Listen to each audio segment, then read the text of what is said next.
welcome to my channel. My name is Martine, and if you are new here, I do videos on Vedic astrology mainly, but also with some tropical insights, and I focus on both relationship and natal astrology. And if you like this video and you would like to see more content from me, don't forget to like the video, subscribe to my channel. Also consider clicking the notifications bell if you want to see when I will post a new video. Also, if you are interested in a private reading, I do readings in astrology on a variety of topics ranging from relationship readings to career to transits for 2-3 years, or solar return charts or predictions for 1 year, etc. You are free to email me at the email address that I will leave in the video description, and I can send you a pricing list and reading options and any other details that you might require. Also, I want to mention that I have started membership options on this channel, and the short of it, just to give you the short perks that you will get if you choose to join the membership section, you will get 1 extra video per month for each membership stage or tier. So for the first tier, you will get 1 extra video per month.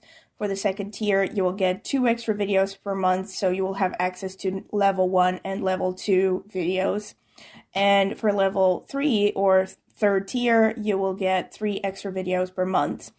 The level 1 and level 3 videos are going to be on a variety of topics, so basically anything related to astrology, but it will be content that is not shown on my regular usual videos, right? So this is members only exclusive content, and it can range from, tips and tricks on how to read a horoscope to, I haven't done this yet, but I plan on doing maybe members only astrological synastry for famous couples, for instance, or the analysis of famous people's horoscopes, but then I can also get into divisional charts, etc., etc. So all kinds of things.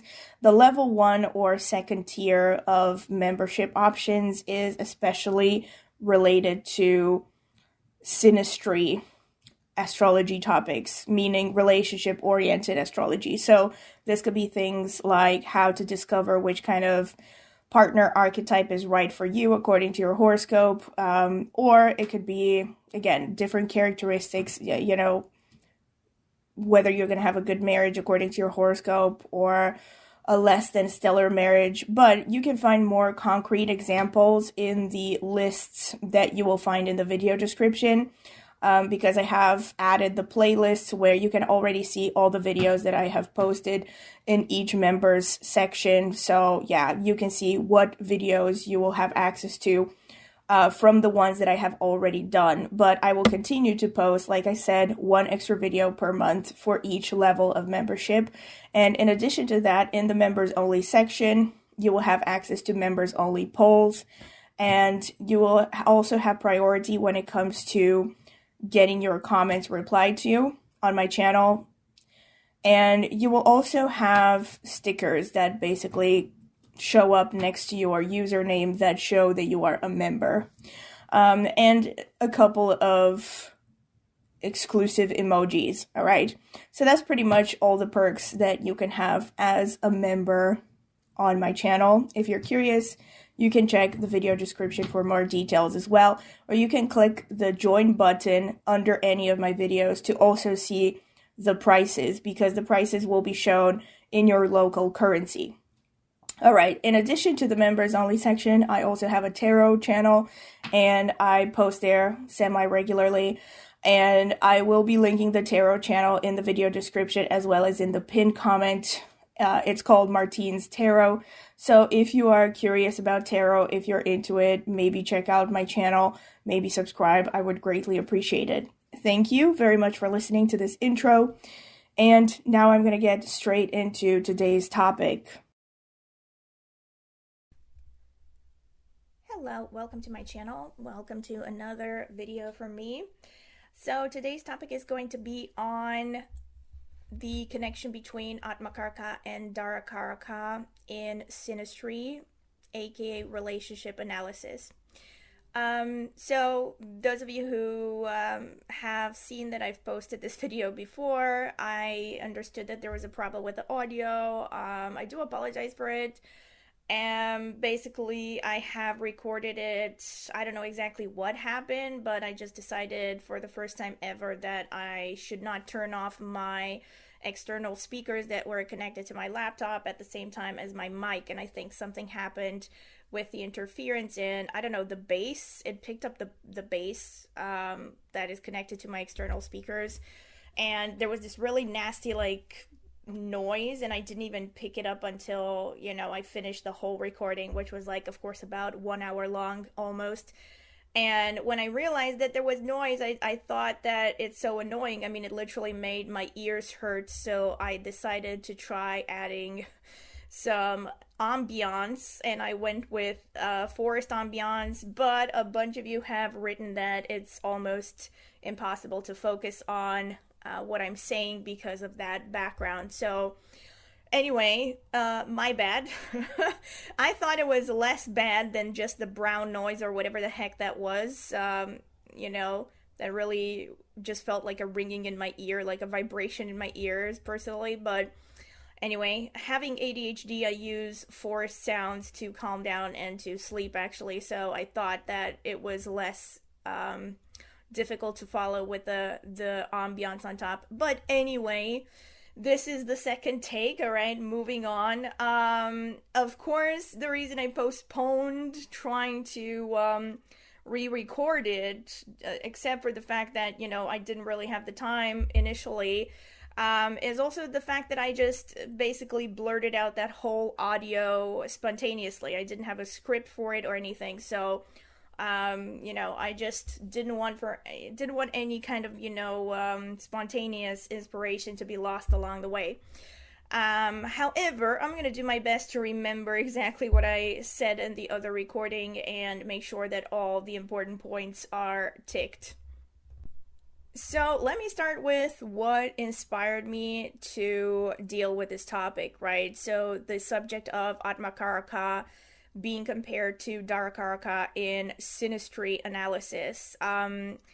I will start by saying that this is not something that I have come across in other books or any other sources on Vedic astrology, so please let me know if you have come across anything like this. Personally, I haven't, so I do think of this as like a original idea, or at least semi-original, because I don't know, maybe there are other Vedic astrologers that have talked about it, I just haven't come across it. But the inspiration for this came to me when there were some news feeds on YouTube that I got about the relationship between Justin Bieber and Hailey Bieber. And those of you who have been on my channel for quite some time, you probably remember that I have done a synastry analysis, a relationship analysis in depth for Justin and Hailey Bieber. So, and I have spoken about, well, a bunch of things. And again, I'm going to be linking that video. And actually, I'm going to be linking my entire playlist for relationship analysis for famous people. So you can go check that out because I've done a bunch of couples. And I've also done Selena Gomez and Justin Bieber by popular demand. But anyway, in that video, I do remember pointing this out and saying this actually in the analysis that, in my opinion, one of the things that led to the relationship falling apart, or like maybe not completely falling apart at the time, but kind of, being on the rocks, is the fact that both of them have Moon as Darakaraka, which would technically show that both of them have the exact same needs from a romantic partner. And it just hit me, I don't know, like when I saw that news about their relationship again going through further difficulty, and I don't even know what the latest news is right now, but last time that I checked anything about them, it did look like they were heading towards an official separation, so I don't know what the update is. But the bottom line is, that topic of like comparing the Darakaraka to another person's Darakaraka got me thinking about, wouldn't it make sense, intuitively, that if two people in a romantic relationship have the same planet as Darakaraka, in one person's chart and Atmakaraka in the other person's chart.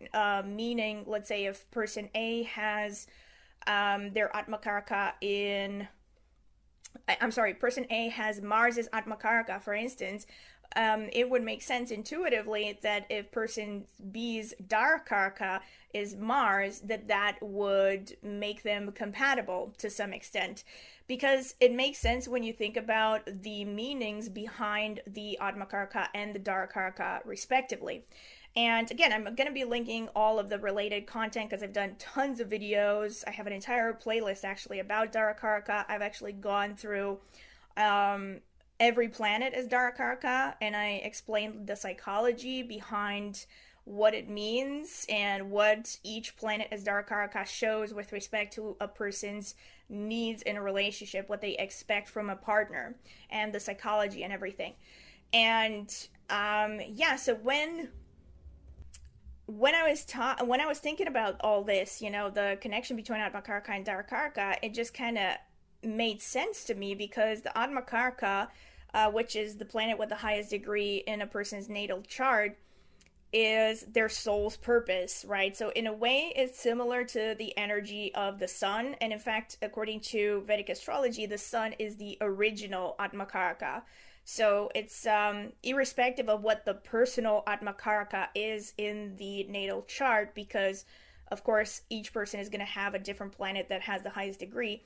The sun is like a honorary Atmakaraka, right? It's like a mini Atmakaraka, irrespective of what the personal Atmakaraka is, right? Because the sun in essence shows your soul, right? It shows why you are here, what you are here to manifest.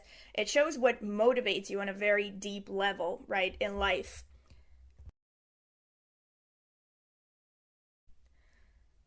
And then Darakaraka, conversely, which is the planet with the lowest degree in a person's natal horoscope, would show the aspects of yourself, of your personality and your psyche that are the ones that you are most unconscious of, and oftentimes you are most insecure of. It almost shows like a side of yourself that is the least developed, technically.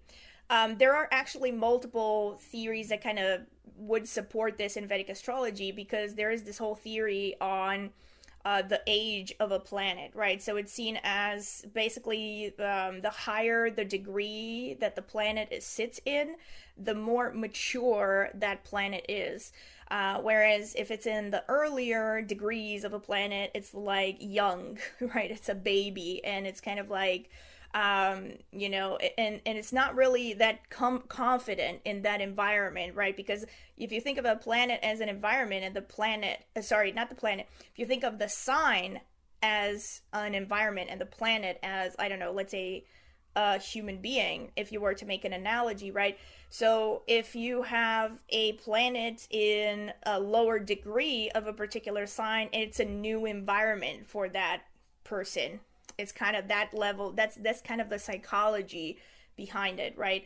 And as I've also mentioned in a lot of other videos, I'm sure, about the Darakaraka, and I'm pretty sure I mentioned this actually in every single individual planet Darakaraka description, that the Darakaraka basically shows a side of yourself that is the least developed. And this actually goes hand in hand with psychology, because according to psychology, it's the qualities of within ourselves that we tend to disown, we're not even aware exist, right?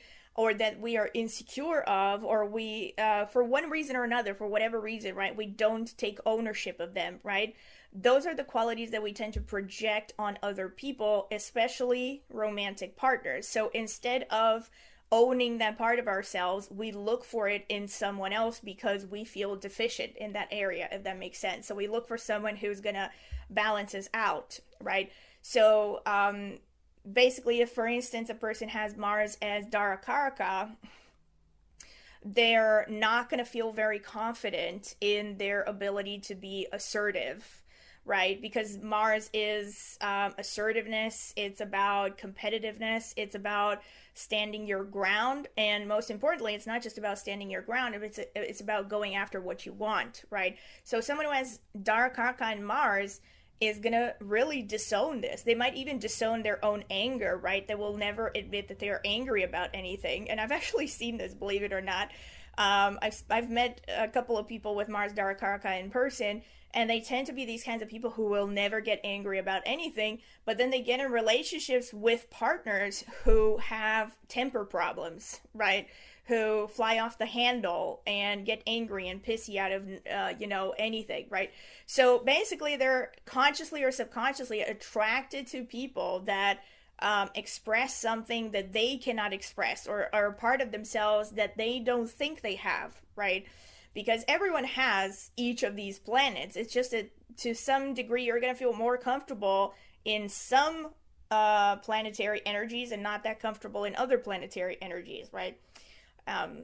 You could, again, I don't want to digress too much into this, because this is the kind of thing that you would also see from dignities and strengths of planets and afflictions and not afflictions and all kinds of stuff, right? So a person like this with a Darakaraka that, let's say, has Mars as Darakaraka will naturally be drawn to someone who has Mars as Atmakaraka, right? Because a person who has Mars as Atmakaraka, on the other hand, their entire life trajectory, from the moment that they are born, life is going to push them to develop those Mars qualities. And there's also an aspect here that I don't even think I fully expressed in the original video, but I'm going to mention it right now, where I think age is also important, right? Because if you meet a person with, let's say, Mars is at Atmakaraka when they're 15, they're probably not going to be as aggressive and as much of a go-getter as someone who has Mars as Atmakaraka and they're in their 30s or 40s or older, right? Because the older you get, the more you will come into that energy of your Atmakaraka. Whether it's because you consciously feel drawn to that, you feel, driven to develop those qualities, but most commonly it's, irrespective of whether you're conscious of it or not, life is going to push you in the direction of developing those qualities, right? So if you have Mars as Atmakaraka, you may start out being relatively shy. You might actually start out in life being similar to the person who has Mars as Darakaraka, right? You may not think of yourself as particularly assertive. You might even go through situations where people push your boundaries, people bully you, right? So one way or another, you're basically being pushed. You're being put in a position to find that inner Mars energy, to establish boundaries, right? To fight back, to go after what you want, right? Usually with Mars as Atmakaraka, well, to some extent, first of all malefics as Atmakarakas are seen as very difficult. They're pretty difficult life trajectories, but of course a lot has to be seen from specific configurations in the horoscope as well. However, aside from this, having Mars as Atmakaraka, life is going to probably throw you in positions where you will eventually want to push yourself forward, where things are not going to come easy to you, right? Someone who has Venus as Atmakaraka, for instance, they might have a temperament where people just want to take care of them, or things just come easy to them, right? Just by them being charming, by being soft. But a person who has Mars as Atmakaraka, things are not going to feel like they're coming easy to them, right? They feel like they're going to have to fight, to hustle, to defend themselves, to defend what they care about, etc., so on and so forth, right? And which over time makes them develop and embody that Mars energy more and more. And of course, there will be nuances to this depending on the circumstances of these planets, right? So specific configurations and placements surrounding the Atmakaraka, because the Atmakaraka is a planet, but that planet could be in a sign, it could be in a nakshatra. It definitely is, right? But what I'm trying to say is that you will see different characteristics depending on what sign it's in, what nakshatra it's in, what, to some extent also what house it's in, what planets are aspecting it, especially by conjunctions, but all kinds of other aspects, right? So you have to look at a whole bunch of things, right? Because you're not going to find two people with the same planet as Atmakaraka who have the exact same path in life, right? Because nobody has the same exact path in life as anyone else. If they did, there would be no point for that soul to be reincarnated in this, existence if they had the exact same destiny of someone else. So, anyway, I digress too much a little bit in philosophy. And also, in a way, it strikes me that, this interconnection between the Darakaraka of one person and the Atmakaraka of another person is actually similar to what you would see between connections to Rahu. So I would say, for instance, connections to Atmakaraka are similar to connections to Rahu in a way. Or the Atmakaraka, let me put it in a different way, the Atmakaraka kind of has a similar connotation in a person's horoscope as Rahu does, or the North Node of the moon. Because Rahu, again, those of you who have watched my channel, or maybe you're an intermediate in astrology and Vedic astrology, you probably know this very well, that Rahu symbolizes things that we have not cultivated that much in past lives, right, in past incarnations. So again, in a similar way, in fact, I mean, if you think about them in meaning, it's actually more similar to Darakaraka, but no, it's similar to Atmakaraka, and I'm going to explain why. Because you start out in life, right, and your Rahu position is an area that you're kind of constantly drawn to, because again, and to some extent, whether you're drawn to it or not, life is going to keep pushing you in that direction, the direction of Rahu, right? Because it wants you to develop those qualities. It wants you to develop this area of life that you have not explored in past incarnations, right? So similarly to the Atmakaraka, you start out feeling very insecure in that area that Rahu sits in your horoscope. But over time, you start to know more and more about that particular area. A lot of the times, whether you are conscious of it or whether you are actually wanting to be better at that area or not, because life is going to keep pushing you in that direction, and you're going to find yourself in situations where you have to hit your head against the wall, you will start to learn more and more over time and start to embody that energy more and more as you get older, right?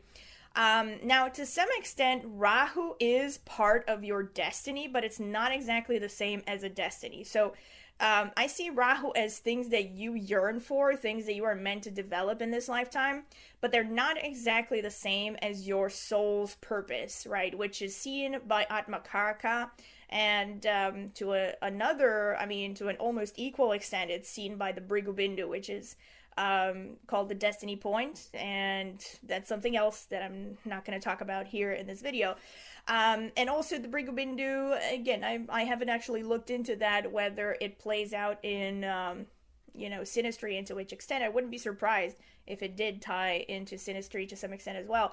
But anyway, this video is about Atmakaraka and the Darakaraka, because these are both important karakas in a person's horoscope. But anyway, Rahu is not exactly the same as Atmakaraka. However, it has this common area of representing things that you start out not being confident in, but you're still kind of drawn towards. You're constantly heading towards those directions because you want to experience that. You haven't experienced it much in past lives, or sometimes at all. And now you have come into this life to experience those things, right? And in a way, also, the connection between Darakaraka and Atmakaraka in Synastry, and I'm going to get more into this when I look at the examples that I found, is similar to the connection between Sun and Moon in Synastry, right? Because again, Atmakaraka is kind of like the Sun. So like I said, the Sun is actually the original Atmakaraka. So it's like the, if you will, the representative of Atmakarakas in general, the honorary Atmakaraka in a person's horoscope. And to some extent, it is like a mini Atmakaraka. It shows part of your soul's purpose, but it's not as important as the personal Atmakaraka. Unless, of course, the Sun in your horoscope actually is the planet with the highest degree in your horoscope, which case you actually have the Sun as Atmakaraka, right? But the Sun, right, in Synastry, it kind of takes the place of Atmakaraka when you look at it, when you look at this comparison between Atmakaraka and Darakaraka. Whereas Darakaraka is more of the Moon, right? Because the Darakaraka, by nature, especially when it comes to how it plays out in relationships, it shows this very unconscious, needy side of a person's psyche, right? It shows the projections you place on potential romantic partners, what you need in relationships, right? So that need thing, that is a moon energy. That's a receptive energy. It's also more emotional, more likely to, how should I put it, to mold to the other person rather than, stick to having it their way or the highway, right? So it's more of a needy position, right? Whereas the Atmakaraka, it's similar to the sun in the sense that it's like, take it or leave it. This is what it is. This is my destiny, and I can't change it. It's not up for debate. I'm not going to change it. This is why I'm here, and I'm going to keep pursuing it. So there's kind of like this imperviousness about it, this kind of I don't know how to put it, like absoluteness about it, right? This very kind of, I guess, what you would call in traditional societies, what you would associate normally with masculinity, I guess. Although, whatever, I won't even get into the gender debate because by the way, I have an entire video where I talked about my views on gender based on the insights that I've gathered from astrology over the years. So you can go look for that on my channel. I'm going to see if I can link it as well in the video description. I think it was called Nature versus Nurture, or What Astrology Has Taught Me About Gender, something like that. So anyway, I digress. These are the main things that I have noticed. So one final thing that I want to mention is like, okay, you might be thinking, okay, but how exactly do you analyze the compatibility of a person's Darakaraka to a person's Atmakaraka? And you're going to see, more concrete examples as I go along. But the main idea is, I like to look at it like this, right? If you think of the Darakaraka and Atmakaraka as cookies, let's say, or cakes of some sorts, you want to look for common ingredients, right? So if you think of the Atmakaraka, again, or the Darakaraka, either one of them, either planet, actually, you can look at any planet in the horoscope this way. If you look at them as a cake, right, you have to think of all the different energies that are influencing them as ingredients. So for instance, if let's say a person has Darakaraka as Mars in their horoscope, right? Because I started with this example. That doesn't just mean that their Darakaraka is only Mars energy, right? Because that Mars is sitting in a particular sign. It's sitting in a particular nakshatra. It's going to be aspected a lot of the times, right? So it's not just Mars energy purely. It's a mix of all those other different energies that are influencing the Mars in the natal horoscope. So if a person has, let's say, Mars in Pisces, right, which is ruled by Jupiter, you already have a little bit of Jupiter flavor on that Mars, right? And then let's say on top of that, this person has Rahu in Scorpio, right? So then you also have Rahu aspecting this Mars by fifth aspect. There's a single-sided aspect from Rahu. So you also have you also have Rahu a little bit in the mix, right? So you can think of these as like ingredients, right? Rahu is an ingredient, Jupiter is an ingredient, and then Mars is the main ingredient, right? Because that is the Atmakaraka itself, the Darakaraka, sorry. Again, you can look at it as any Karaka in the horoscope in the same way. And so the bottom line is, the way that I have looked at it, and you're going to see this concretely when I get into the examples, is I basically look for how much common energies there are in between one person's Darakaraka and the other person's Atmakaraka. Because the way that I see it is, the more they have common energies, the more likely it is that they will get their needs met. So the person with Darakaraka, if they have a lot of common energies with the person who has their Atmakaraka in a particular sign, right, they will feel like they're getting their needs met in this relationship. And also, most importantly, they're not going to feel threatened by the Atmakaraka person, right? So if you have, let's say a person has Mars as Darakaraka, the other person has Mars as Atmakaraka, right? Let's say in a hypothetical world, which doesn't exist in reality, let's say there's no other influence on these planets. So let's say both of them are in Pisces on top of that, right? So you have a complete like conjunction, right? So they're not just in similar in energies, but they're actually conjunct, right? One person's Darakaraka is actually conjunct in the same sign with the other person's Atmakaraka, right? It basically means that the Atmakaraka person, just as the sun would feel in a sun-moon harmonious aspect in synastry, they feel supported by the Darakaraka person. So they feel like the Darakaraka is not going to get in their way and they're going to understand them, right? The Darakaraka person, on the other hand, is going to feel like the Atmakaraka person is not going to threaten them in any way. Again, same thing. They're going to feel safe. They might even feel comfortable in a position where they are a little bit, if you will, subservient to the Atmakaraka person, right? They won't have a problem with the Atmakaraka person going after what they want. They understand and they're willing to support the Atmakaraka's soul's purpose, right? And development throughout life. And again, another important aspect of this, which makes it particularly, I think, important from my perspective, makes it very, fascinatingly important and I think overlooked, really, as far as I have seen, because again, I haven't heard any other astrologer looking into this.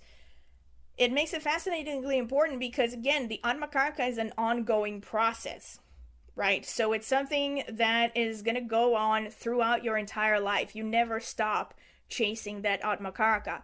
So it's extremely important that another person's Darakaraka supports your Atmakaraka, right?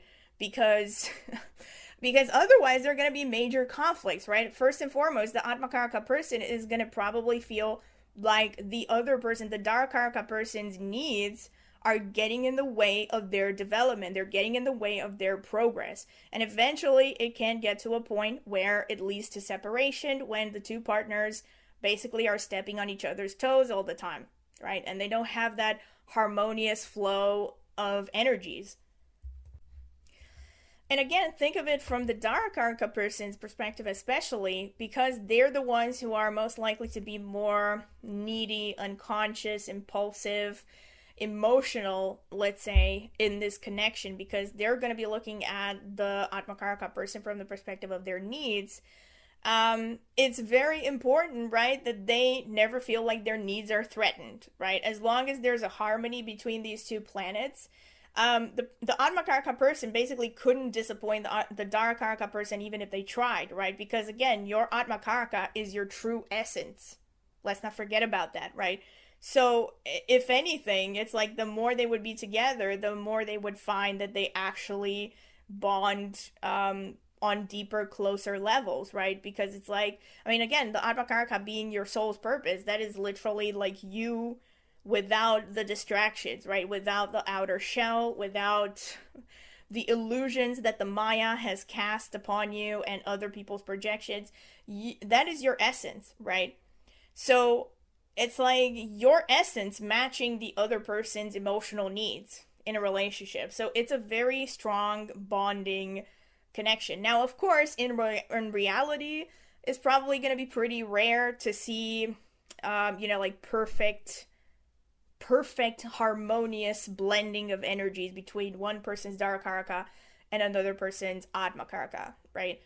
I have picked 4 main examples of famous couples, and I've basically just, I literally off the bat just thought about, okay, what couples do I need that are relatively long lasting?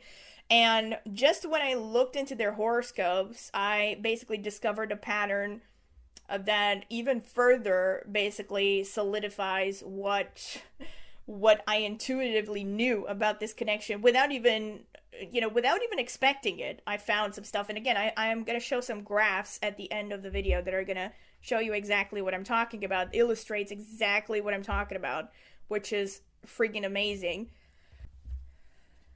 So without further loitering around, I'm going to get straight into the examples. So basically, just as I have explained up until this point, I have wanted to look at the connections, potential connections between one person's Darakaraka, the other person's Atmakaraka, and the other way around, which is equally important, right?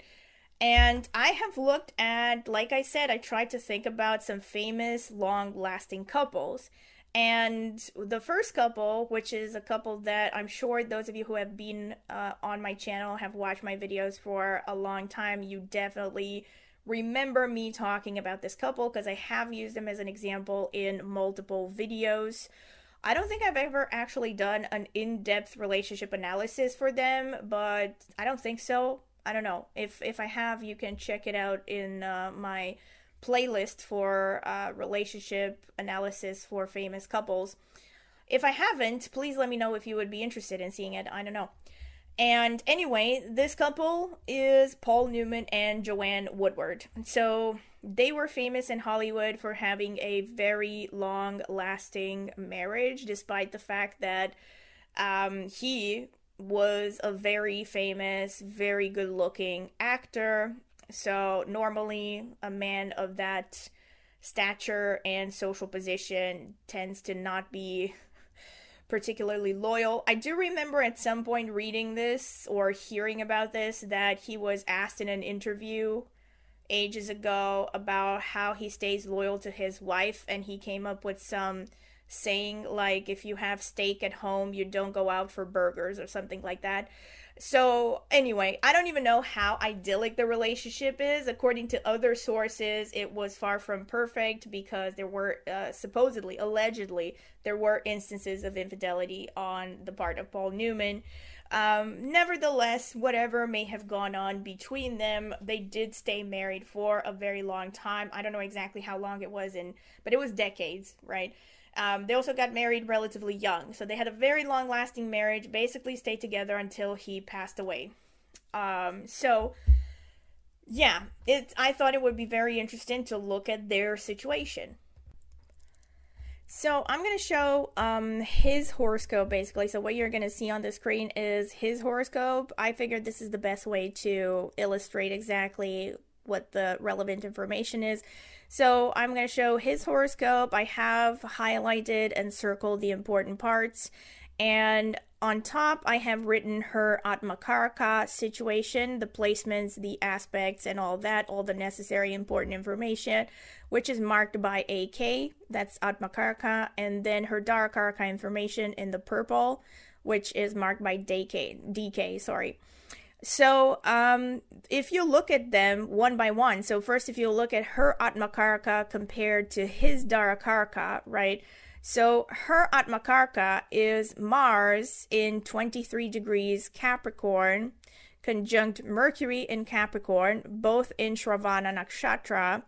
They're aspected by Jupiter's ninth aspect. Mars is aspected by Jupiter's ninth aspect. So if you look at the main energy surrounding her Atmakaraka, it's Mars, Saturn, Mercury, Moon, right? Because the Moon rules Shravana, and Jupiter to some extent. So if you look at his Darakaraka now, his Darakaraka is Venus. I've circled it also on the horoscope. It's in Aquarius. It's in Dhanishta Nakshatra. And it's aspected by Mars's fourth aspect, right? So Mars is in Scorpio. It's aspecting Venus by fourth aspect. So this means that his Venus is influenced by, first of all, a lot of Mars. Not his Venus. His Darakaraka is first and foremost influenced by Venus, right? Because that's the Darakaraka itself. But then it's also influenced by Mars, Saturn, a little bit of Rahu, which is the co-ruler of Aquarius. And yeah, that's about it, pretty much. So if you look at the Darakaraka to her Atmakaraka, they have Mars in common. So Mars is a common energy. Again, if you, like I said in the introduction, if you think of the planetary influences on the Darakaraka and Atmakaraka respectively as ingredients, right? You want to look at how many ingredients are in common, right? So if the Atmakaraka and the Darakaraka were cakes, right? If you think about it, if you compare a chocolate cake with cinnamon to a chocolate cake with orange, they have a lot in common already because they both have chocolate, right? Or they both have flour in comparison, right? But then if you compare, I don't know, an orange chocolate cake to, let's say, I don't know, vanilla marshmallow or something, right? That have absolutely nothing in common. They're not even made of flour, right? So basically, the idea is that the more ingredients they have in common, the better it is for harmonizing, for both of them feeling like they're getting their needs met in the connection, right? So then back here, right, what you see in common, they both have Mars as an ingredient, right? They both have Saturn. And let's see, I think this is pretty much it. Let me see.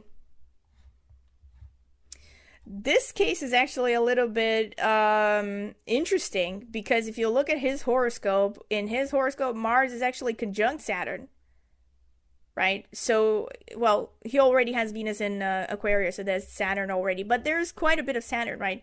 So they have some common ingredients, right? So they're not complete aliens to one another.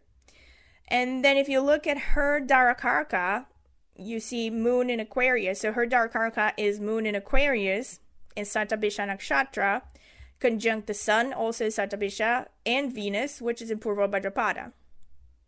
So again, if you look at the what are the ingredients of her Darakaraka, sorry, it's the Moon, then there's Rahu, then there's Sun, Venus, Jupiter, to some extent also a little bit of Saturn. Yeah, I think I mentioned Saturn actually. So Rahu and Saturn both are an influence because Aquarius is ruled by Saturn and Rahu, right? And then Rahu is even more so of an influence because it's ruling Satabhisha Nakshatra as well. There's also a touch of Jupiter because Jupiter rules Purva Bhadrapada. Okay. So now if you look at his Atmakaraka, which I have underlined in his horoscope, which is Mercury in 29 degrees Sagittarius, it's in Uttara Ashadha Nakshatra, which is ruled by the Sun.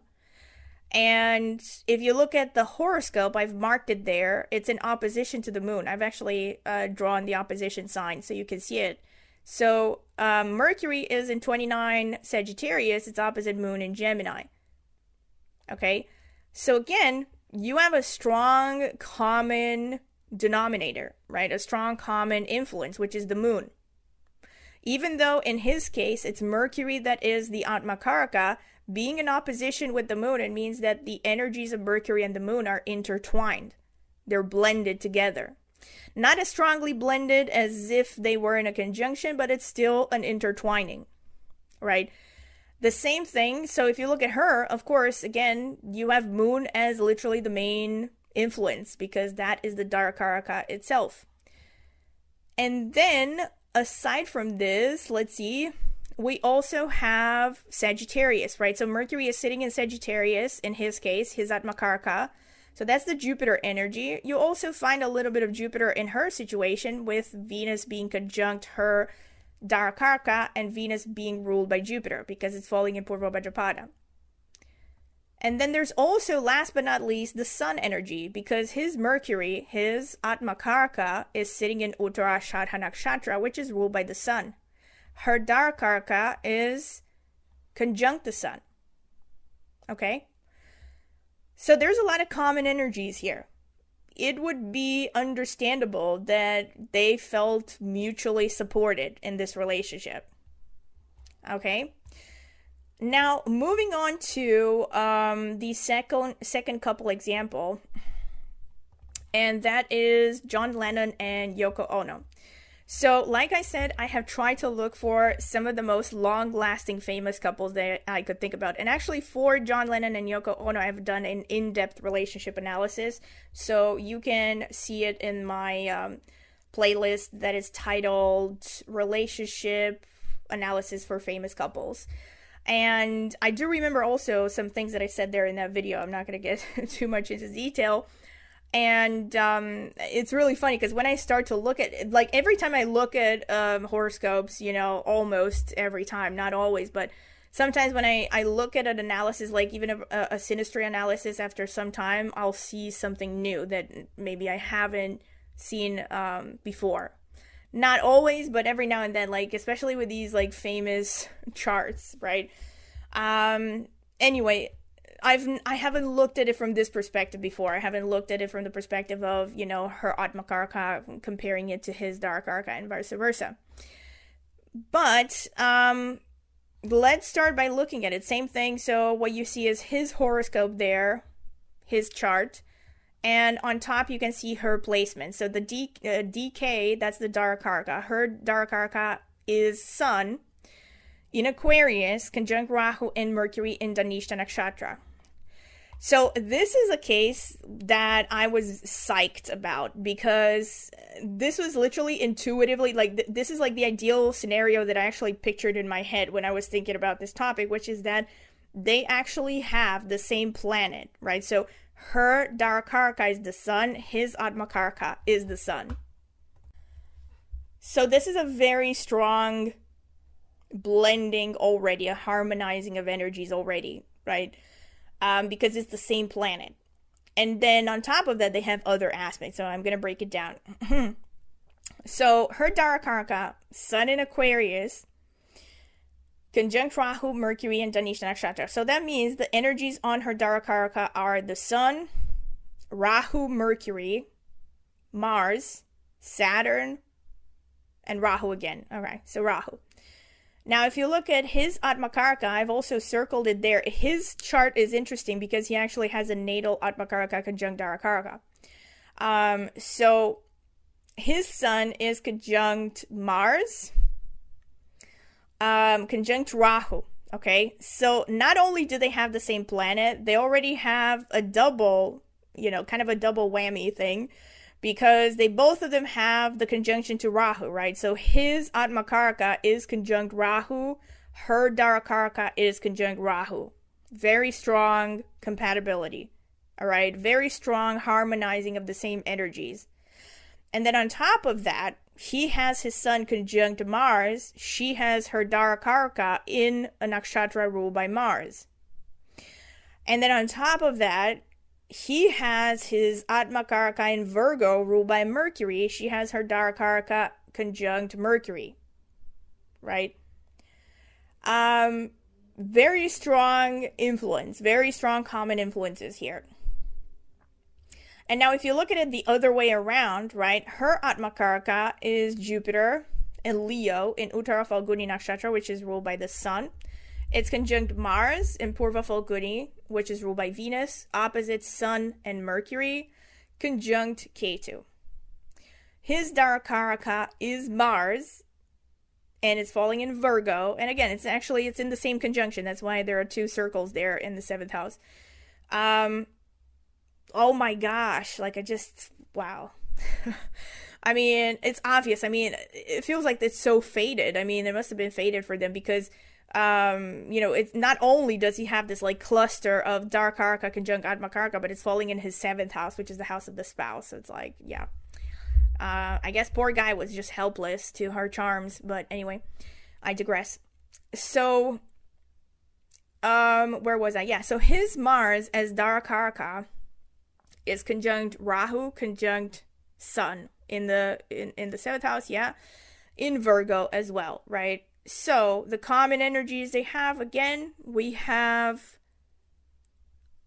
let me see, we have Mars, that's the main common energy. So she has her Atmakaraka as Jupiter, conjunct Mars, his Darakaraka is Mars. Conjunction is pretty much almost like an identity, right? If you were to look at this like a mathematical equation, when you see conjunction, think of it as equal. That's what conjunction means. Like whenever you, like, just like when you see an equation like x equals y, the same thing, right? You can interchange these planets. That's how united their energies are. Of course, the tightness of the orb will show just how intense and how interchangeable these planetary energies are within a conjunction. But it's almost the same as if you could switch one for the other. That's how strong a conjunction is, right? So basically, what I'm trying to say is it's almost as if they have the same planet again as Darakaraka and Atmakaraka, right? Because her Atmakaraka is Jupiter and it's conjunct Mars, his Darakaraka is Mars, right? I don't know if I'm making myself clear, but I'm seeing it like mathematically. So anyway, very strong combination of energies, very, very common. And then on top of that, they also have Mercury. I don't know if I mentioned this, right? There's Mercury as well. So her Atmakaraka is opposite Mercury. His Darakaraka is in Virgo, which is ruled by Mercury. All right. And then his Darakaraka is conjunct the Sun, while her Atmakaraka is ruled by the Sun. And it's opposite the Sun. This is an insane amount of common energies, really. And you're actually going to see this even more clearly when I get to the end, and I'm going to show you the graph that I came up with, where I've actually calculated percentages to show you exactly what I'm seeing here. But yeah, I also want to mention that it just so happened, like I said, when I chose these couples, I wasn't 100% sure, of course, of what I was going to see, but it just so happened that the first two couples that I came across, the ones that were together until one of them passed away, and these are the first two couples, so Paul Newman, Joanne Woodward, and then Yoko Ono and John Lennon. These are the ones that have the strongest connections between a Darakaraka and Atmakaraka from both sides. So, you see the one person's Darakaraka is very harmonized with the other person's Atmakaraka, and vice versa, right? The other two couples, you're going to see where the chinks in the chain were, where things went wrong, where things started not being harmonious. So that being said, let's move on to the next example, which is Laurence Olivier and Vivien Leigh. So this is also a very long-lasting couple. Again, I don't actually remember if I have done an in-depth relationship analysis for them, to be honest. I've already done like tons of videos on this channel, so I think it's understandable. I don't think I have senile dementia yet. Christ, I hope not. Let me knock on wood. Anyway, I don't remember, but if I have done it, you're going to find it in the list, the playlist that I'm going to be leaving in the video description, which is my relationship analysis for famous couples playlist. If I haven't done it, please let me know if you want to see it. So anyway, because I know I have talked about this couple again in many videos when I talked about examples for various aspects in synastry and also for natal configurations, etc., but I don't know if I actually did an in-depth analysis for their relationship. Anyway, I digress.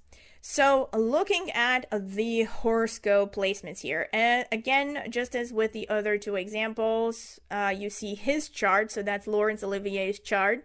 And on top, I have written Vivien Leigh's Atmakaraka and Darakaraka placements respectively. So her Atmakaraka is Mars. It's in Gemini in Punarvasu Nakshatra, which is ruled by Jupiter. Opposite Jupiter in Purvashadha Nakshatra, which is ruled by Venus. And if you look at his Darakaraka is Saturn. It's in 2 degrees Pisces, 2 degrees 59 minutes Pisces. And let's see, are there any? Oh yeah, it's also getting a single-sided aspect by Mars. So Mars is in Sagittarius, it's aspecting Saturn by 4th aspect. So a single-sided aspect means that Mars is imbuing its energy, is imbuing Saturn with its energy, but it's not the other way around. So Saturn isn't touching Mars, but Mars is touching Saturn. That's a single-sided aspect. It's a Vedic thing. Just mentioning it for those who maybe are new. And so Saturn is taking that Mars energy, right? And it's in Pisces. It's in Purva Bhajapada Nakshatra, which is ruled by Jupiter again. And if you analyze, okay, his Darakaraka versus her Atmakaraka, they have some things in common. So first and foremost, there's the Mars energy, right? So he gets a single-sided aspect. His Darakaraka, which is Saturn, gets a single-sided aspect from Mars. Her Atmakaraka is Mars. Then there is the Jupiter energy.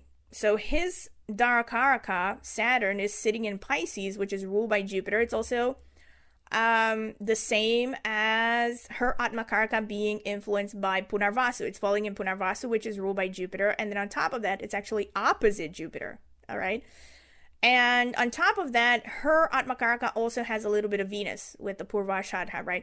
So if we were to break it down, her Atmakaraka is mainly Mars, Mercury, Jupiter, and Venus, right? His Darakaraka is Saturn, Mars, Jupiter, and that's pretty much it. There are no other stronger... Oh, wait a minute. There's also Rahu. Yeah, so his Rahu is in Cancer. It's aspecting Saturn by 9th aspect. So there's a touch of Rahu as well. But they don't have like a ton in common, okay? The main binding energies here are Jupiter and Mars. I would say especially Mars. And this is actually, I'm going to make a parenthesis here. This is also something that I noticed that is fascinating, not especially related to the topic, but both of these men, so John Lennon and Laurence Olivier, have strong Mars energy on the Darakaraka. In Lennon's chart, it was even stronger because it actually fell in his 7th house, right? Which further emphasizes that the spouse is possessing Mars qualities. And both of these men, if you actually do a little bit of reading on the gossip and about the relationship histories and everything, both of them were pursued by their respective spouses. So Yoko Ono, according to some accounts that I came across, actually got to the point of stalking John Lennon. Some people even say that she was a crazed fan initially and basically stalked him into submission. I don't know to which extent that is true, but again, looking at his horoscope, I would not be surprised if that were the truth. And the same thing with Laurence Olivier. Both of them were actually married when they met each other, and Vivien Leigh basically pursued him, according to accounts. Engineered all kinds of situations where she got close to him and flirted with him. So basically she was the aggressor, she was the initiator, right? And I actually even remember seeing a documentary about their relationship where someone who knew him said that that was one of the main things that he really liked about her, the fact that she was so direct and so no nonsense and had this daring about her, right? She had a lot of gumption. So anyway, closing the parenthesis, right? Moving on to, this is the part where it gets interesting. So moving on to her Darakaraka, which is Mercury. It's a Scorpio in Anuradha Nakshatra, which is ruled by Saturn. It's opposite Saturn, okay? And Saturn happens to be in Mrigashira, which is ruled by Mars. And it's aspected by Rahu's 9th aspect. So if you were to break down the energies that are influencing her Darakaraka, you have Mercury, Mars, Ketu, Saturn, and Rahu. So it's an interesting combination where you have both Ketu and Rahu. Rahu is by aspect, Ketu is by co-rulership of Scorpio. Now, if you look at his Atmakaraka, which again is circled there on the horoscope, I've also underlined it in the planetary positions, it's the moon, right? His Atmakaraka is the moon. It's in 26 degrees and 34 minutes of Leo, which is right at the end of Purva Falguni Nakshatra, which is ruled by Venus. So the main energies that are influencing his Atmakaraka are Moon, Sun, and Venus. There are no other major aspects from any other planet or point. So Moon, Sun, and Venus. Now, if you look at her Darakaraka, you don't find these influences anywhere, right? So they have nothing in common when you analyze her Darakaraka versus his Atmakaraka. And again, it's important to point out in these cases, just as I have mentioned in the general description for these Atmakaraka to Darakaraka comparisons, that it's a different scenario when it's the man being the Atmakaraka versus the woman being the Atmakaraka. Because again, as you would expect in a sun-moon conjunction or a sun-moon comparison in synastry, when it's the man's sun not being supported by the woman's moon, it's more tragic than the other way around. It might change, and it is changing because of feminism and because social roles are changing, but for the most part, and for most of human history, this is the way that things were. So men were always the ones who expected support from the spouse, right? So for a man, it was seen as more catastrophic to have a woman who was not supportive of him, of his path, of his ego. Let's not also forget that sun is not just about your soul's purpose and your heart's desire. It's also your station in life, right? It's your power, your personal power. It's also a lot of traditionally masculine characteristics, right? Like the ability to protect and provide and etc. and all that. So for a man, not having the acknowledgement of a woman's feminine side and not having that nurturing, supportive energy, it's more devastating for the ego of a man and for the development of a man than it would be for a woman. At least for most of human history, again, in most circumstances. Not saying that this is still the case today, because nowadays there are plenty of women who need a man who is supportive as well.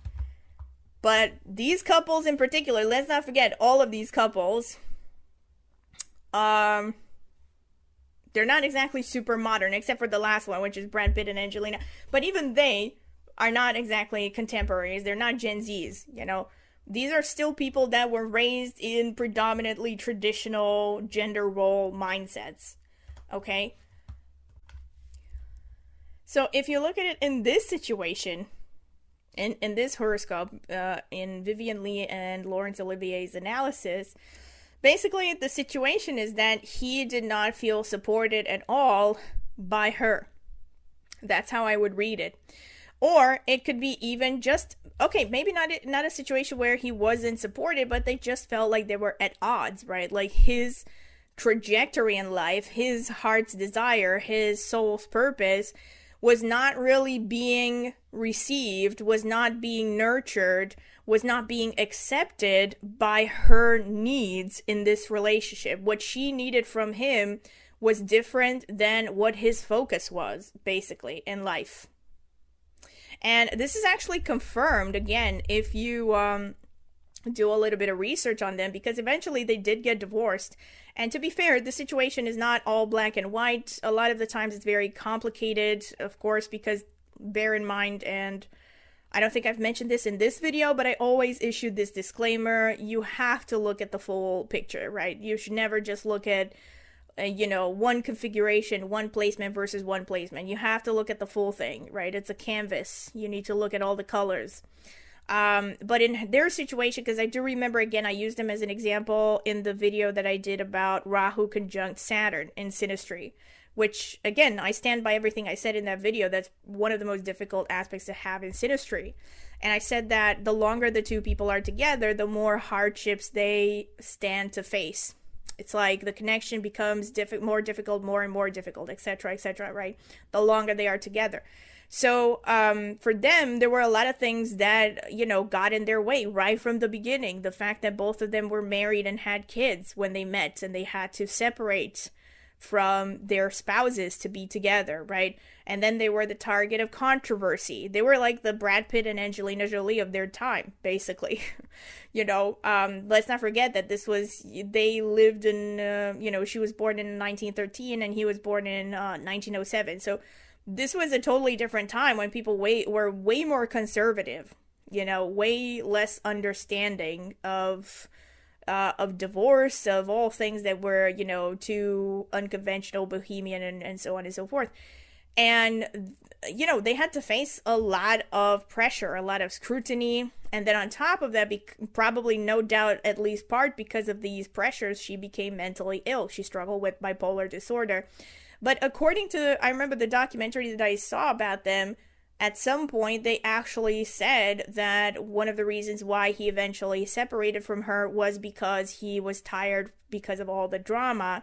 And because he actually eventually married another co-star, I think her name was Joan something, who was like, unlike Vivien, was a very kind of docile, domesticated sort of woman. Which I know most people would be like, what a cliche, but the truth was that Vivien Leigh was a very headstrong, very determined sort of personality. Probably someone who had a very strong personality and, bossed him around or something. Basically not exactly, the nurturing, supportive type. Which I'm sure that he needed to some extent, right? Because not only is it shown in his horoscope, but even in the interviews, the documentaries about him, apparently that was the reason why he eventually separated from her. So anyway, this is Vivien Leigh and Laurence Olivier. So moving on to last but not least, Brad Pitt and Angelina Jolie. And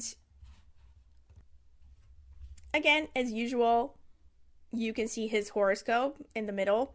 And on top, you can see her placement. So her Darakaraka is marked by DK. Atmakaraka is marked by AK. So if you compare her Darakaraka to his Atmakaraka, right? So her Darakaraka, let's start with this, is Venus, right? It's in Cancer, in Pushya Nakshatra, which is ruled by Saturn. It's aspected by Rahu's 9th aspect. And so the main influences on her Darakaraka are Venus, Moon, Saturn, Rahu. His Atmakaraka, which is circled there with the brown, is the moon. It's in 29 Sagittarius in Uttarashadha Nakshatra, which is ruled by the sun. It's also conjunct the sun, conjunct Mars, conjunct Mercury. It's conjunct an entire cluster of planets, and it's sitting in Sagittarius, right? So the energies on his Atmakaraka are moon, sun, Mars, Mercury, Jupiter. Okay? So the common denominator here, first of all, there is moon. So they have the moon in common, right? So her Venus is in Cancer. His moon is the Atmakaraka, right? So she has the moon energy on the Darakaraka. He has the moon energy on the Atmakaraka. And let's see, what else? That's pretty much it. Also, this is another thing. So let me open up a parenthesis right now. I just realized this. I don't think I've mentioned this, or I don't remember if I have. Okay, because this has been a while ago. By the way, they are a couple that I have done an in-depth relationship analysis for. So if you want to check it out, go and check the playlist that I mentioned, where I upload all of my relationship analysis for famous couples videos. So. This is the first time that I noticed this. I don't remember pointing this out before. I don't know, maybe I did, but I forgot about it. That both of them have a Sun conjunct Ketu. So, he has, Sun conjunct, so his Rahu is in Gemini, which means his Ketu is in Sagittarius, right? So it's conjunct not just his Sun, but this whole cluster of planets. And then, I remember in her horoscope, actually, I've just written it here, Atmakaraka, Mercury and Taurus, right? So if you look at the Atmakaraka for Angelina Jolie, Mercury and Taurus is conjunct the Sun, conjunct Ketu. So she has a multiple conjunction involving the Sun and Mercury and Ketu, which is fascinating to me. This is not exactly 100% on topic, but it definitely explains why both of them acted on impulse. Both of them probably threw themselves head first, because Ketu tends to be the opposite of a rational person. It tends to show someone who's very impulsive. it tends to show people who follow their instincts, right? Who it definitely matches Angelina Jolie's personality. Let me put it like this. I don't know about Brad Pitt so much. I think he has been smarter in just keeping his privacy, or maybe his PR team has been clever in just keeping him quiet. I don't know. Could be one of two things. But Angelina Jolie, I mean, back in the day, was known for being very all over the place, right? She would just speak whatever was on her mind. She was very controversial. I do remember at the time when she was a big deal, again, because I was born in 1989. I mean, she was a big deal when I was growing up, and I remember reading about her in magazines and all this stuff, because she was, at the time when I was a teenager, she was like at the height of her fame. And I do remember reading an article with her where she would say, well, she said two things that really stood out to me. One of them was that she had tried to go to therapy and found it, quote, very limiting, end quote, and didn't like it. And which, you know, this is an entirely different thing that I could talk about for probably hours, because I really think that she's probably highly narcissistic. Not that I blame her exactly. She had an insane upbringing. But it makes sense that she would say that about psychotherapy, because people who have a lot of traumas and who have a narrative that they feed themselves, right, that their egos feeds to them on a regular basis, they don't want to look at things analytically because they're too attached to their narrative. So they don't want to detach. They don't want to think that, oh, whatever I've gone through is just a consequence of my environment. Their egos fool them into thinking that it's a testimony to how special they are, not something that they developed because of their environment, for instance.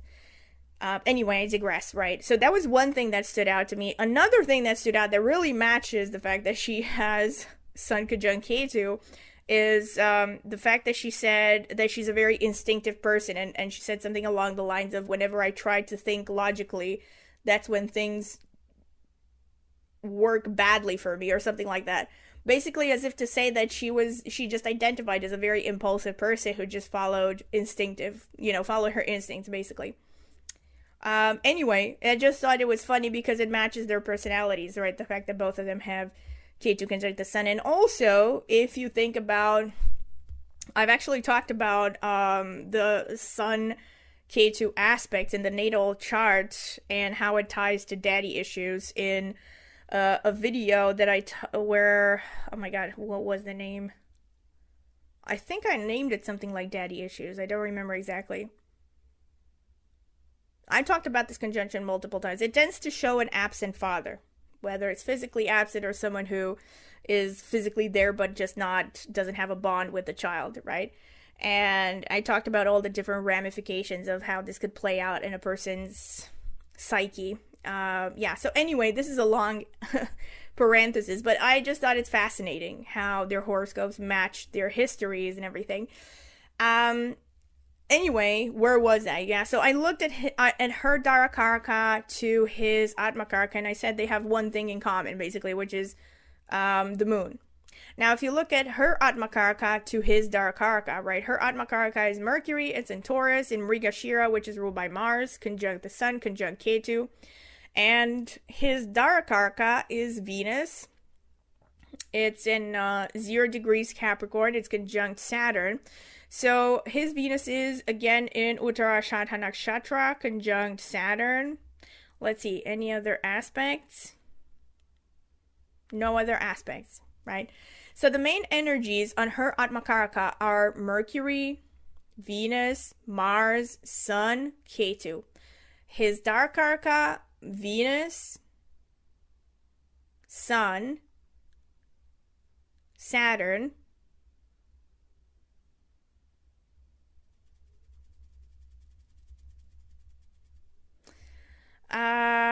his Saturn is falling in, let me check, actually, is that Dhanishta? Could be, let me see. Yes, it is Dhanishta, right? So there's a little bit of more Saturn in there. Sorry, not Saturn, Mars, right? But the main things that they have in common over here would be, we have Venus, right? So her Atmakaraka being Mercury is in Taurus, which is ruled by Venus. So there's Venus there. That's the common energy.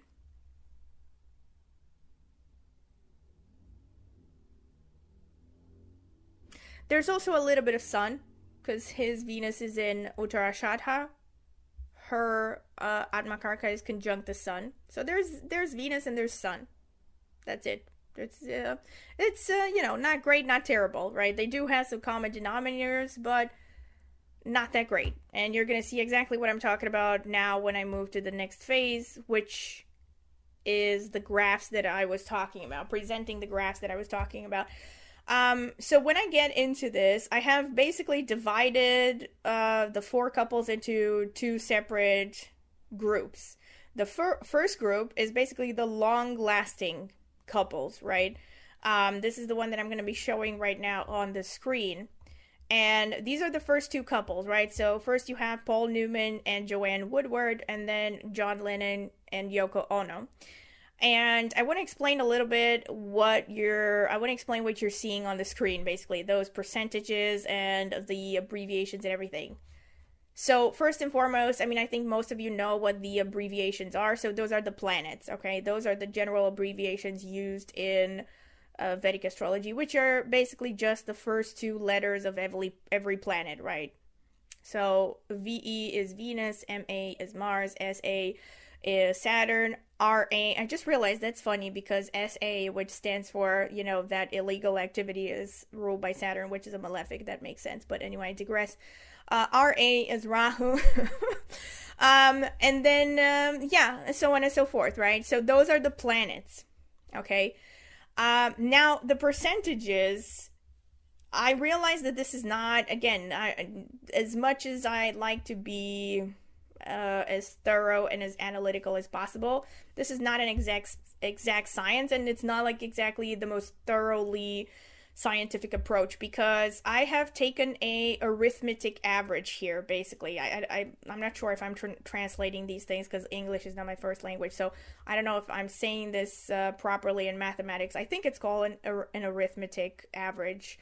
So basically, an arithmetic average means that, you are dividing the numbers as if they're all equally important, right? So you have 3 numbers, you just sum them up and divide them by 3. That's an arithmetic average. But technically, in this case, the most accurate would be a weighted average, right? Where you give certain weights to each element, right? Because if you were to look at Paul Newman's Darakaraka situation, right? The upper left corner over there where it says his DK, that means Darakaraka. So I've listed the energies, but technically, if you would like to be super in depth, you would have to kind of analyze to which extent each of those energies are influencing his Darakaraka archetype, right? Because if the Darakaraka is Venus, then Venus technically would have the strongest influence. Technically, of course, everything is subjected to specific circumstances, because some people, you could have a Darakaraka or an Atmakaraka that is severely damaged in the horoscope, right? So you could have Jupiter as Darakaraka, but Jupiter is in Capricorn, conjunct Saturn. So it's not, even though the Jupiter could be the Atmakaraka or the Darakaraka, you might actually, if you calculate the influences, you might actually find that Saturn actually is a stronger influence on that Atmakaraka than Jupiter. Just to give you some example, right? And of course, even if I were to, or even if I had done some kind of a calculated, weighted average, it would have still been subjective, right? I could do this at some point, I don't know, maybe when I have the time, with the inclination, with another couple that you want me to do on this channel. I could try to do this, give an estimation of how much each planet influences this particular Darakaraka or Atmakaraka archetype, right?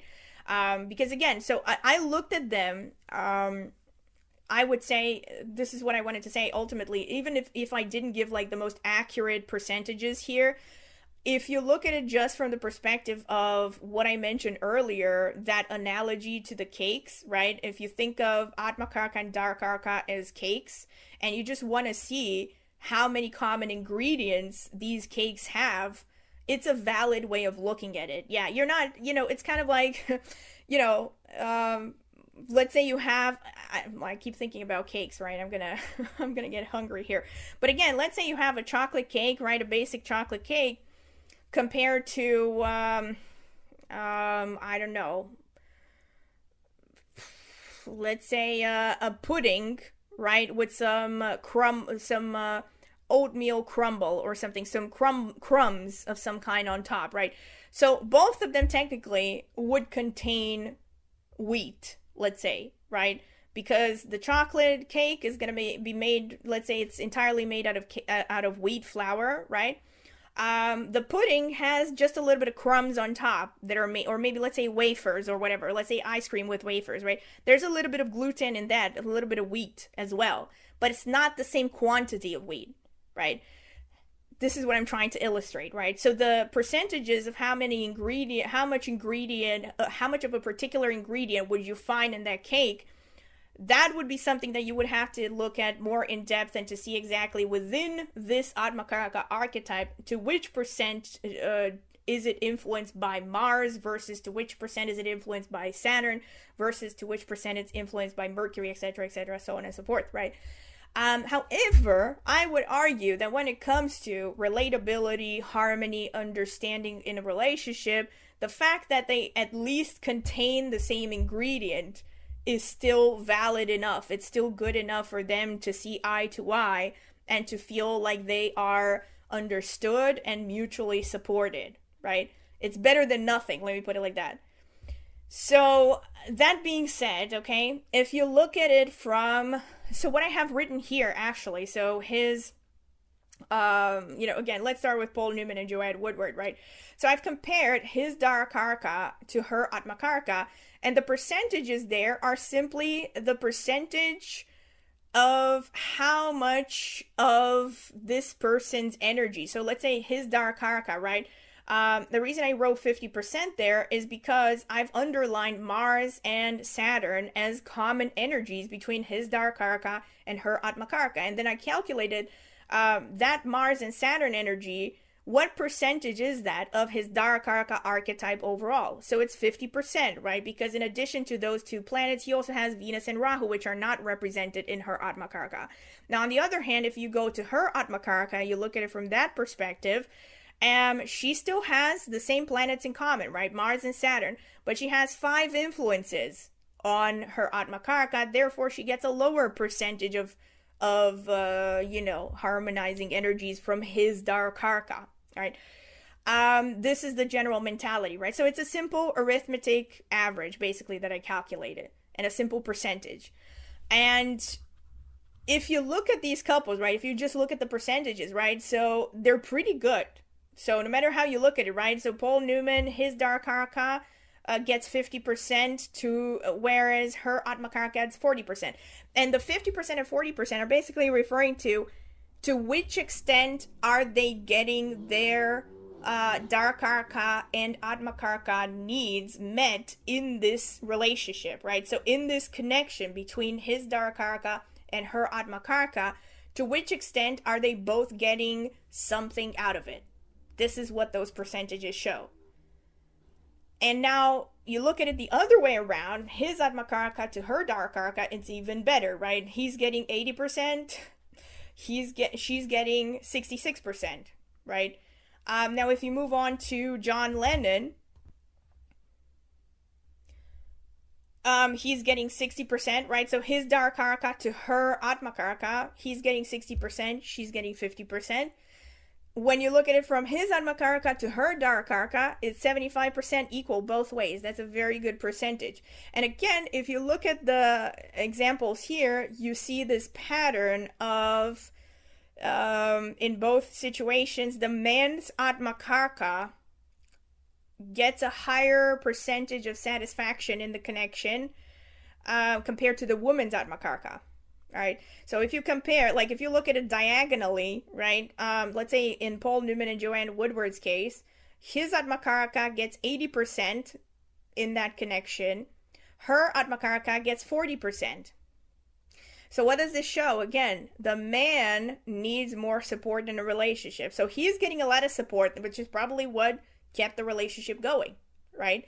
On the other hand, if you look at the other diagonal, right, if you start with the upper left corner and you draw a diagonal to her Darakaraka, Joanne Woodward's got Darakaraka, he is getting 50% of his Darakaraka, she's getting 66% of her Darakaraka. So she's getting a good percentage of her Darakaraka met, which again is very important for a woman, right? Because again, I've said this, Darakaraka is more of a feminine, receptive, needy sort of energy. So it makes sense that women need, and again, let's not forget, I'm gonna kind of, shit, this video is gonna be like never ending, oh my god. Like, I'm sorry, it's just, I don't know how I managed to like re-record this video and made it even longer than the first time around, but anyway,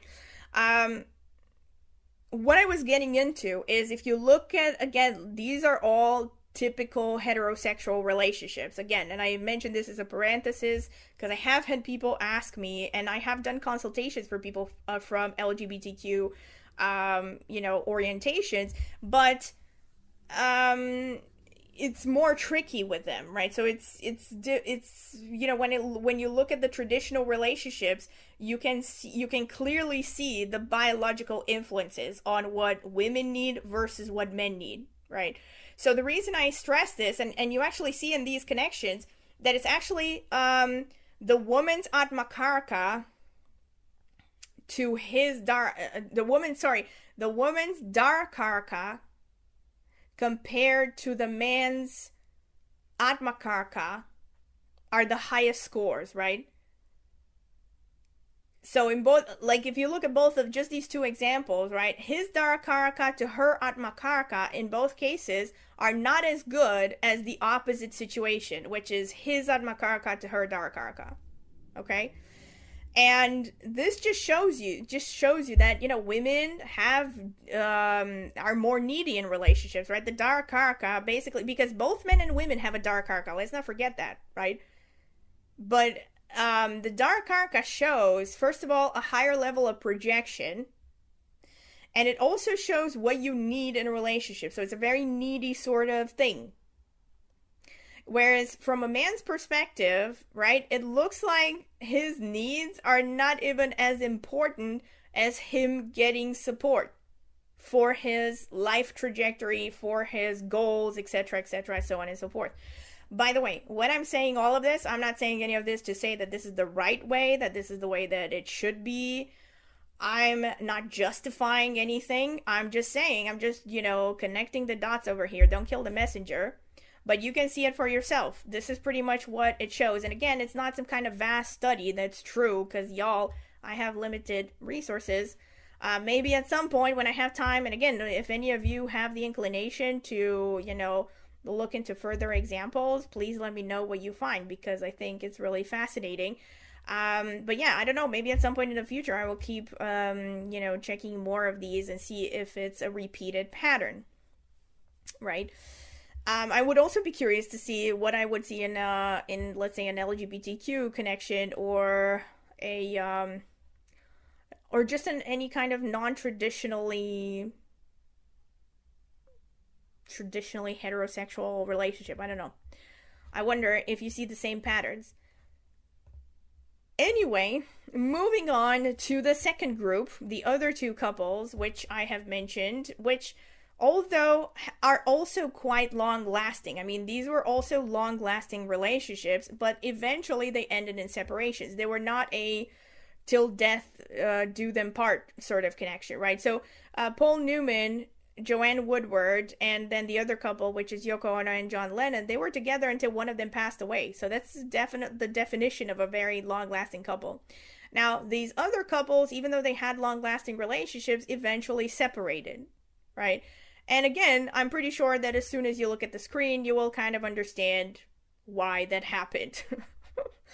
So, first and foremost, we have Laurence Olivier compared to Vivien Leigh, right? So what you see there is his Darakaraka to her Atmakaraka is a decent score, right? 66%. if you look at his Atmakaraka versus her Darakaraka, it's a bleak 0%, right? So he was not getting any support from her when it came to him fulfilling his soul's purpose, his heart's desire. He could have also felt that he was completely misunderstood, maybe even stifled by this connection. And most importantly, this could have been very unconscious. And actually what you see in both of these couples, which is again very interesting when you look at it also from the psychological perspective, is that both of these women, according to reports and everything and gossip and whatnot, became very controlling in these relationships. So Vivien Leigh, according to all accounts, became kind of a bossy, controlling, domineering, even verbally abusive partner towards Olivier. Angelina Jolie, on the other hand, was also rumored to become controlling to the point of, preventing Brad Pitt from seeing his friends. There were even some rumors that said that she didn't want Brad Pitt's mother to come close to her children and stuff like that. Now, of course, being celebrities, whatnot, who knows to which percentage those rumors were true, because nobody can know 100%. But I mean, again, let me just use my intuitive hunches over here. Like I said, if you ask me, again, purely intuitively, just my personal objective, don't come at me in the comments, but I really think that Angelina Jolie has some level of NPD, which is narcissistic personality disorder. Some level, maybe not pathological. Also, I don't blame her exactly, but, based on the information you can find about her childhood, it makes sense. So she did not have a healthy upbringing exactly. She was exposed to all kinds of, inappropriate things from an early age, etc., etc. She was pretty unstable from an early age. And on top of, add to this, the fact that she has no tendency to analyze herself at all, it's a recipe for NPD, pretty much. And the fact that she also always spoke about her mother in very idealized terms, even though, according to a lot of articles and whatnot, a lot of sources that I've come across, she was not exactly a perfect parental figure. And may have been way too lenient towards her when she was growing up instead of setting up healthy boundaries. But my point is that if she truly is an NPD, and I also think Vivien Leigh also was an NPD, and again, people are going to be in the comments like, oh, please, bitch, please. You're like, well, who are you? Like, are you a therapist?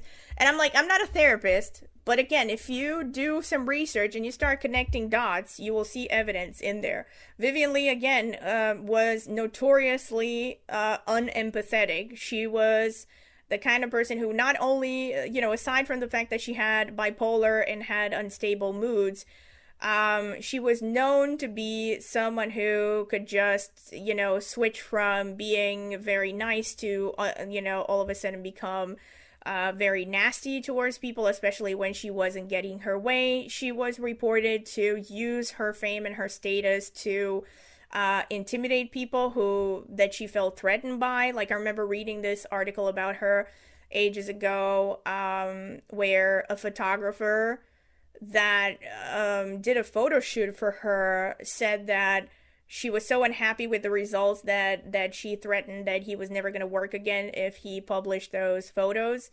So there were all kinds of things. And let's not also forget, Vivien Leigh abandoned her son and small daughter so that she could pursue world fame and Olivier, who was also married. So she had absolutely no empathy for anyone surrounding her vicinity, so there's plenty of evidence to suggest that both of these women had NPD, really. Which would have made sense also on top of them. First of all, it would have made sense why they were in relationships with men who did not match their Darakaraka energies to begin with, because a woman who is not NPD and who does not see relationships as a battlefield where they have to, hunt down a man and keep him in a cage, a woman who would be true to herself and more emotionally balanced and self-regulated to some extent, would wait for a man who just gave her what she needed in a relationship, right? Whereas an NPD woman, because she comes from a mentality of lack, right? She comes from a mentality of, scarcity of resources, and, life is a battlefield. You have to fight for anything you want, and you have to ultimately settle for breadcrumbs because, nobody's going to show you any understanding. You have to go and hunt down and get as little or as much as possible out of what you need, and just, basically force things in a way, to try to force things to happen rather than to look for compatibility in relationships, right? So in addition to this, not only, so it's kind of like a chicken or the egg situation where, on the one hand, them having NPD would explain becoming controlling, because that's a typical tendency for people with NPD in general. They tend to be controlling of their partners, but it also conversely explains why they would have gone for these kinds of partners that, maybe were not even right for them, but they just wanted them because, I don't know, they projected their fantasies on these guys, or because these were men who, I don't know. I think in Vivien Leigh's case, it wasn't so much that she was heading for a guy that, had social status, because as far as I read, Olivier was not exactly some kind of a famous guy when they got together, but I think in her case, it was just a sheer case of projection, right? She probably just had the hots for him and decided, this is the guy that I want, end of discussion. And also she had a history of kind of chasing men. So even with her first husband, like in the documentary that I saw about her, her first husband had also been in a relationship with another woman when they got introduced, and then she basically chased him, persuaded him, etc., and eventually ended up marrying him. So again, this very tendency to kind of go for men who are in relationships is a typical NPD personality trait in women. And with Angelina Jolie, you kind of see the same things, right? Even though she tried to hide it and she definitely denied it. But again, in her case, it was kind of a pattern, because it was the same thing with Billy Bob Thornton. I don't know about any other guys that she was involved with, but, it just, it's like, it's just funny that the same coincidence happened twice already. It's already kind of weird, And again, not saying any of this to throw shade or to say that, these women didn't have qualities and whatever, but I'm just connecting the dots here. Don't shoot the messenger, right? And so it's fascinating to me that both of them ending up in relationships where they didn't get their Darakaraka needs met, and then also at the same time the men did not get their Atmakarakas met, right? Again, with when you compare Brad Pitt to Angelina Jolie, okay, his Darakaraka to her Atmakaraka, not great, not terrible, okay? 40% you would think, so from her side, she gets 40% of her Atmakaraka met in that connection. You would think that it's not great, but I would say it's a bare minimum. Like 40% means you're still getting a good deal, or at least a satisfactory deal, right? But if you look at it from his Atmakaraka to her Darakaraka, it's a 20 to 25%, right? So not a lot of, again, in this relationship, he did not feel like, probably what it ultimately boils down to, I think, in these connections, maybe in general, who knows? Again, I'm generalizing based on a couple of examples over here.